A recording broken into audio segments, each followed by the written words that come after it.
शुरुआत में अमेरिका की तरफ से भेजे गए कई हथियार अपराधियों और तस्करों ने चुरा लिए हैं, जिसे ब्लैक मार्केट में बेचा जा रहा है। ब्लैक मार्केट में हथियार बेचने की खबर CNN के हवाले से हम आपको ये दिखा रहे हैं। अमेरिका के रक्षा मंत्रालय पेंटागन ने भी अपनी जांच में कहा है कि फरवरी से सितंबर 2022 के बीच भेजे गए कुछ हथियार यूक्रेनी सेना तक नहीं पहुंचे। हथियारों के गायब होने की खबर सामने आने के बाद अमेरिकी रक्षा मंत्रालय में हड़कंप मच गया है। दूसरी ओर पुतिन ने समंदर के नीले पानी में एक ऐसा चक्रव्यूह रच दिया जिसमें चार तरफ से घिर गया है नेटो। समंदर में नेटो से भिड़ंत की रूस की ऐसी तैयारी है जिसे देखकर 31 देशों के पसीने छूट गए। रूस की सेना के एक पूर्व अधिकारी ने दावा किया कि पुतिन ऐसी परमाणु मिसाइल छोड़ेंगे जो समंदर में सुनामी ले आएगी। सवाल है कि क्या लड़ेंगे बाइडेन और भुगतेगा पूरा नेटो?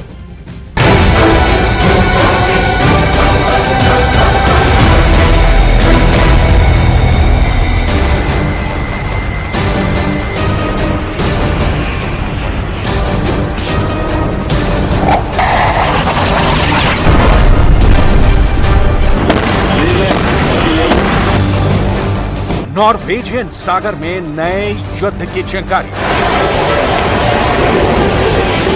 बाल्टिक सागर में एक और युद्ध के शोले भड़कने वाले हैं। युद्ध भी ऐसा वैसा नहीं, वो युद्ध ऐसा होगा कभी नहीं जैसा होगा, क्योंकि उस युद्ध में एक तरफ नाटो की पनडुब्बियां होंगी, दूसरी ओर रूस की पनडुब्बियां होंगी। एक और रूस के युद्धपोत होंगे जो यूक्रेन के ओडेसा के जर्रे जर्रे जलाकर अपनी ताकत दिखा चुके हैं। दूसरी ओर नाटो के युद्धपोत होंगे। नॉर्वेजियन सागर के साथ साथ बाल्टिक सागर में नाटो के देश एक बहुत बड़े युद्ध की तैयारी कर रहे हैं, क्योंकि उन्हें आशंका है कि नाटो देशों पर पुतिन पनडुब्बी से हमले की योजना बना रहे हैं।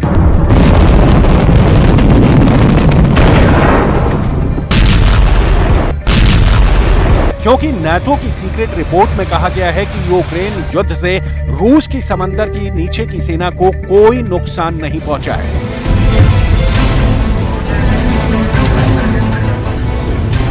यही वजह है कि नाटो की नौसेनाएं उस खतरे के जवाब में पनडुब्बी रोधी युद्ध की तैयारी में लगे हैं। इस तैयारी में सबसे आगे है स्वीडन, जो नाटो में शामिल होने की कोशिश में है। फिनलैंड को भी रूस से डर सता रहा है, जो बाल्टिक सागर के जरिए सीधे रूस के निशाने पर है। नॉर्वे और डेनमार्क भी रूस के हमले की आशंका से डरे हुए हैं। नाटो को क्यों समंदर के रास्ते हमले का डर सता रहा है, इसे जानने के लिए रूस के इस युद्ध अभ्यास को देखिए।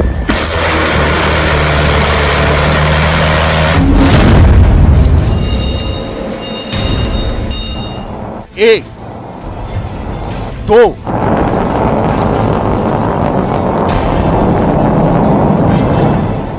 तीन,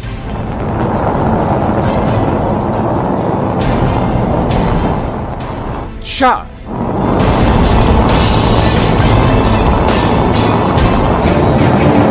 40 सेकंड में 4 हमले।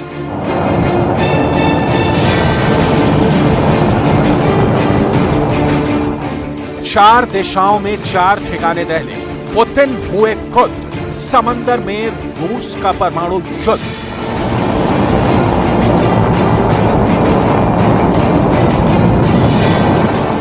नाटो हुआ हल्कान, अमेरिका परेशान, ब्रिटेन का मिट सकता है नामो निशान।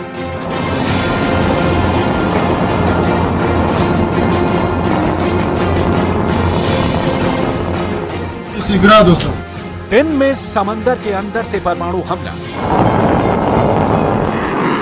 रात के अंधेरे में समंदर से परमाणु हमला।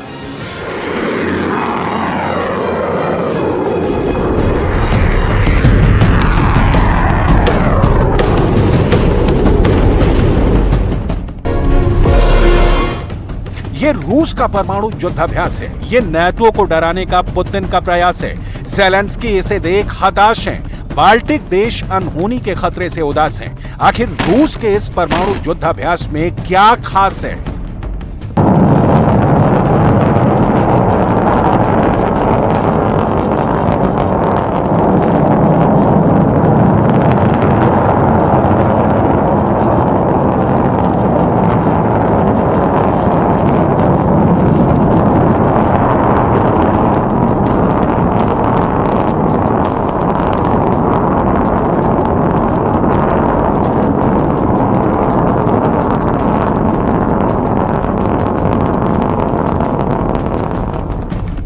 इस युद्धाभ्यास को रूस ने अपनी लड़ाकू क्षमता का विस्तार करार दिया है। इस युद्धाभ्यास में रूस के उत्तरी बेड़े के पनडुब्बी रोधी जहाजों ने हिस्सा लिया। न सिर्फ हिस्सा लिया बल्कि एक काल्पनिक दुश्मन की पनडुब्बियों को समंदर के अंदर ही डुबो दिया। पहला हमला, दूसरा हमला, तीसरा हमला,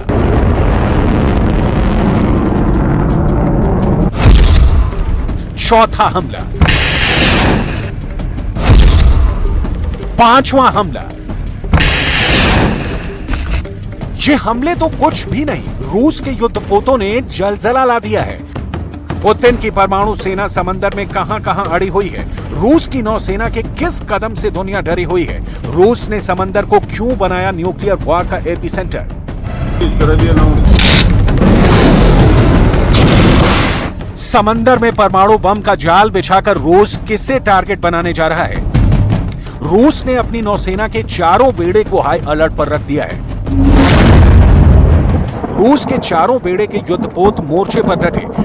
हाई अलर्ट पर रूस की परमाणु पनडुब्बियां, समंदर में न्यूक्लियर बॉम्बर की गर्जना, समंदर के रास्ते परमाणु बम गिराने का अभ्यास।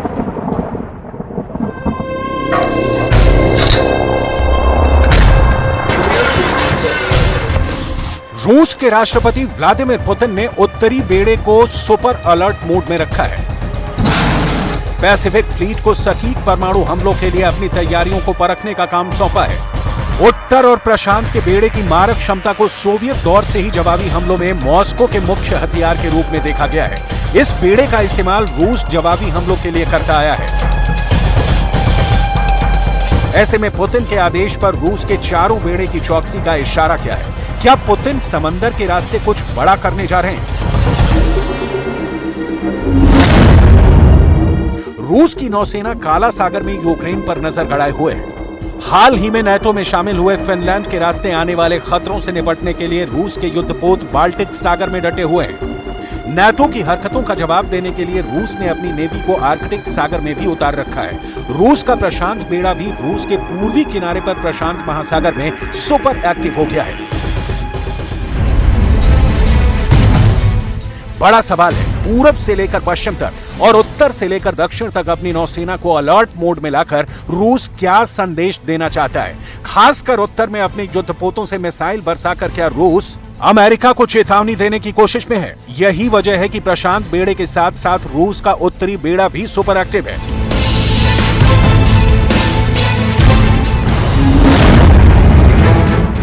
टैक्टिकल न्यूक्लियर हथियारों से लैस युद्धपोत और पनडुब्बियों को रूस ने आर्कटिक सागर और बाल्टिक सागर में एक साथ उतार दिया है। आर्कटिक सागर और बाल्टिक सागर में टैक्टिकल न्यूक्लियर हथियारों की मौजूदगी को नाटो देशों के लिए गंभीर खतरा बताया गया है। Denmark, Sweden, Finland, Estonia, Latvia, Lithuania, Poland और जर्मनी की सीमा बाल्टिक सागर से जुड़ी हुई है। वहीं आर्कटिक सागर में परमाणु हथियारों से लैस युद्धपोत और पनडुब्बियों से सीधा खतरा नॉर्वे, स्वीडन, फिनलैंड और अमेरिका तक को है।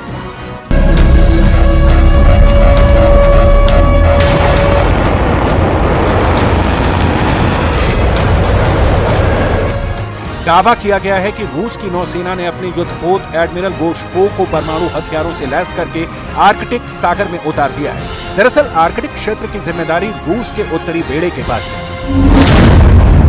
रूस के उत्तरी बेड़े का मुख्यालय सेवरोमोर्स्क बंदरगाह है। सेवरोमोर्स्क पोर्ट से ही रूस परमाणु हथियारों से लैस युद्धपोतों को आर्कटिक सागर से लेकर बाल्टिक सागर तक भेज पाया है। नॉर्वे की खुफिया एजेंसी का दावा है कि रूस ने परमाणु युद्ध के सीक्रेट प्लान को समंदर में आगे बढ़ा दिया है। नॉर्वे के इंटेलिजेंस सर्विस ने अपनी सालाना खुफिया रिपोर्ट में कहा कि रूस की नौसेना की उत्तरी बेड़े में युद्धपोतों को टैक्टिकल न्यूक्लियर हथियारों से लैस किया गया है। रिपोर्ट में जहाजों पर लगाए गए परमाणु हथियारों के बारे में बताया है। रिपोर्ट में दावा किया गया है कि 30 साल में यह पहली बार है जब रूस का बेड़ा परमाणु हथियारों के साथ समंदर में उतरा है। रिपोर्ट के मुताबिक शीत युद्ध के दौरान सोवियत संघ के उत्तरी बेड़े का युद्धपोत अक्सर परमाणु हथियारों से लैस होकर समुद्र में जाते थे, लेकिन शीत युद्ध के बाद ये पहली बार है जब रूस की सेना ने परमाणु हथियारों के साथ युद्धपोतों को समंदर में तैनात किया है। सोवियत काल के दौरान रूस के बेड़े के युद्धपोत नियमित रूप से परमाणु हथियारों के साथ समुद्र में लंगर डालते थे। अब 30 साल बाद पहली बार रूस फिर उसी प्लान को आगे बढ़ा रहा है। अमेरिका और रूस की बरसों पुरानी जानी दुश्मनी को यूक्रेन युद्ध ने नई धार दे दी है। रही सही कसर फिनलैंड को नाटो में मिलाकर अमेरिका ने पूरा कर दिया। यही वजह है कि रूस ने आर्कटिक सागर के साथ साथ अमेरिका के वर्चस्व वाले प्रशांत महासागर में शक्ति प्रदर्शन पर उतर आया है। रूस का प्रशांत बेड़ा प्रशांत महासागर के सखालिन द्वीप और दक्षिणी कुरिल द्वीप समूह पर युद्धाभ्यास कर चुका है। दोनों ही द्वीप पर रूस की सेना खासकर जवाबी हमले का अभ्यास कर चुकी है। अगर दुश्मन देश की सेना सखालिन द्वीप या फिर दक्षिणी कुरिल द्वीप पर हमला कर दे तो उसे कैसे जवाब देना है? На практике необходимо отработать способы действий по недопущению развертывания сил противника в оперативно важных районах Тихого океана, южную часть Охотского моря и отражение его высадки на Южно-Курильские острова. रूस के प्रशांत बेड़े में 46 युद्धपोत हैं। प्रशांत बेड़े में युद्धपोतों में एंटी सबमरीन मिसाइल शिप भी हैं और एम्फीबियस युद्धपोत भी। साथ ही साथ रूस के प्रशांत बेड़े में 24 से 26 पनडुब्बियां हैं। प्रशांत बेड़े के युद्धाभ्यास का मकसद दुश्मन के मिसाइल और हवाई हमलों से रूस को सुरक्षित करना है, जिसके लिए रूस की नेवी दुश्मन की पनडुब्बियों का पता लगाकर उन्हें समंदर के अंदर ही तबाह करने का युद्धाभ्यास कर रही है। फेडरेशन ऑफ अमेरिकन साइंटिस्ट की एक हालिया रिपोर्ट बताती है कि फिनलैंड के पास मौजूद कोला प्रायद्वीप में भी रूस ने पनडुब्बियों पर तैनात 350 परमाणु बम लगा रखे हैं। सभी परमाणु बम 150 किलो टन की ताकत के हैं। यानी कोला प्रायद्वीप में मौजूद रूस का एक परमाणु बम हिरोशिमा पर गिरे बम से 10 गुना अधिक शक्तिशाली है। फिनलैंड के नाटो में शामिल होने के बाद अब दावा किया जा रहा है कि पुतिन ने नाटो से भिड़ने की पूरी तैयारी कर ली है। कोला प्रायद्वीप में रूस ने बड़े पैमाने पर परमाणु हथियार जमा कर रखे हैं। कोला प्रायद्वीप का छोटा सा इलाका रूस की परमाणु मिसाइल से लैस सबमरीन का पावरफुल सेंटर है। यहां से आर्कटिक की गश्त भी की जाती है। रूस की ये तैयारियां बता रही हैं कि यूक्रेन युद्ध अभी खत्म भी नहीं हुआ। रूस को मनमाफिक जीत भी नहीं मिली। उससे पहले ही पुतिन युद्ध के कई मोर्चे एक साथ खोलने की तैयारी में है।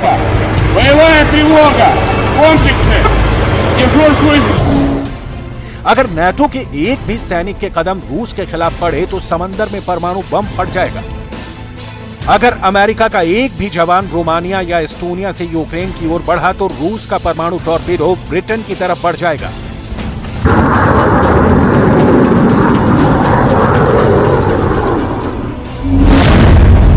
टॉर्पीडो भी कोई ऐसा वैसा नहीं, एक ऐसे टॉर्पीडो से अटैक होगा जो समंदर में 1600 फीट ऊंची सुनामी पैदा करेगा। 1600 फीट की ऊंचाई यानी एफिल टावर की ऊंचाई से 1.5 गुना से भी ज्यादा।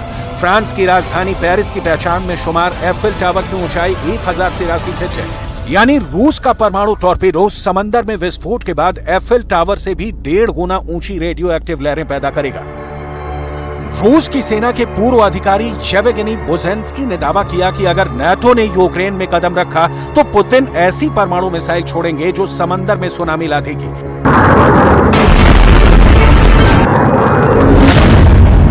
इतनी ऊंची लहरें उठेंगी कि ब्रिटेन के सिर्फ चुनिंदा शहर ही नहीं, पूरा का पूरा ब्रिटेन समंदर में समा जाएगा। ऐसे में दुनिया के नक्शे से नाटो के एक बड़े देश का नाम मिट जाएगा।